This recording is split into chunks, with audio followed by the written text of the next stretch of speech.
اللهم صل وسلم وبارك على سيدنا محمد. وحشتوني جدا جدا من اخر فيديو سجلته معاكم.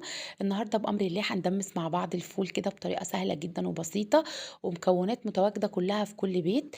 عايزه اقولك ان بجد الطريقه هتعجبك جدا وسهله كده وسلسه خالص. اول حاجه معايا نص كيلو من الفول البلدي نقعيه 24 ساعه. كل ما بتطولي مده نقع الفول كل ما بيستوى معاكي بسرعه وما بياخدش وقت في سواه. نزلت دلوقتي بطماطمتين مبشورين. ممكن ان انت تقطعيهم بس بيبقوا باينين كده في الفول. انا فضلت ان انا ابشرهم، هاخد اللون وهاخد الفايده وهاخد ايه النكهه بتاعه الطماطم. وطبعا احنا عارفين ان الفول بيحب جدا التوم. فنزلت كده ايه بقرب يعني ايه بخمس ست فصوص من التوم. نزلت بنص كوبايه عدس اصفر، هيديله لون حلو جدا وطعم حلو جدا. نزلت بمعلقه كبيره هرميه من الصلصه معجون الطماطم الجاهزه. ونزلت بمعلقه كبيره ممسوحه من الكركم، طبعا لتعزيز اللون والريحة خطيرة والطعم طبعا تحفة. ودلوقتي ضفت، لازم اضيف مية تكون مغلية، لازم مية مغلية جدا غليتها كده ونزلت بيها. والمية تكون مغطية الفول على قد كده ايه عقلة الصوبع، يعني اسيب ايه مسافة كده على قد عقلة الصوبع. هقلب بقى المكونات دي كلها مع بعض وهرفعه على النار.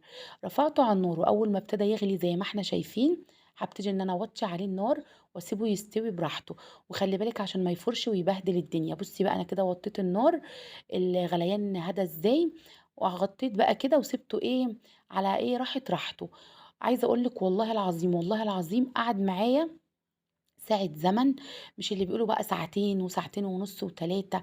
لا انا نقعت 24 ساعة، قعد معايا ساعة زمن وطلع زبدة.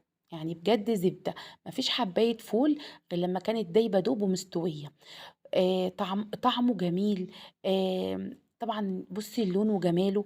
انا والله ولا ضفت الوان ولا ضفت اي حاجه، حاجه معموله في البيت، حاجه نظيفه. الحله طبعا نظيفه، ما ضفتش مواد حافظه.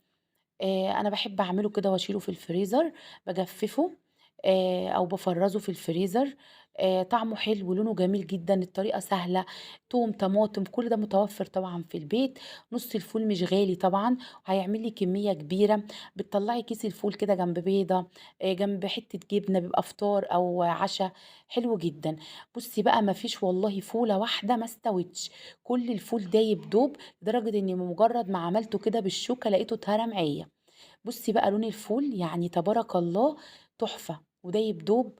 مستوي جامد جدا معايا.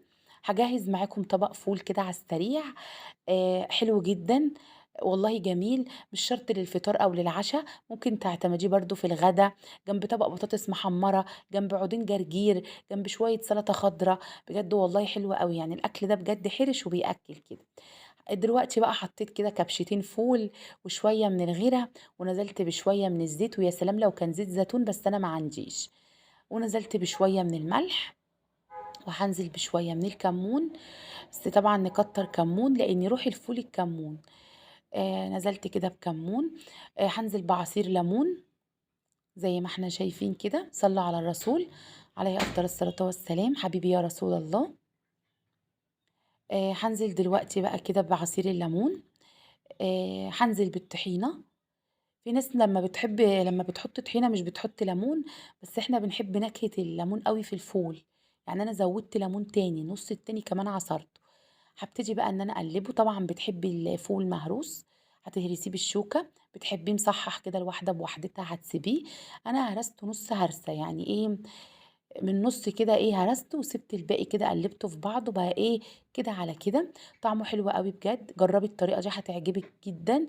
طريقته سهله وبسيطه، حلو كده في البرد ده لما تاكلي كده سندوتش الفول بكوبايه شاي بلبن. وده كان الشكل النهائي ليه، طعمه كان خطير. عامله بقى اللي هو الزيتون الاخضر بفلفل النونو ده وليمون كده، تحفه. اكلته بيه بجد في منتهى الجمال مع العيش الاسمر. بحبكم جدا في الله، احلى اخوات، ربنا يديمكم نعمة في حياتي. عايزه اقولك ان انا بقى بفرزه، بجيب كيس التلاجة بحط فيه طبعا على قد استخدامي، وبربط كده الكيس وبعد كده ببططه عشان ما ياخدش مكان كده في الفريزر. استودعكم الله الذي لا تضيع ودائعه في حفظ الرحمن حبايب قلبي.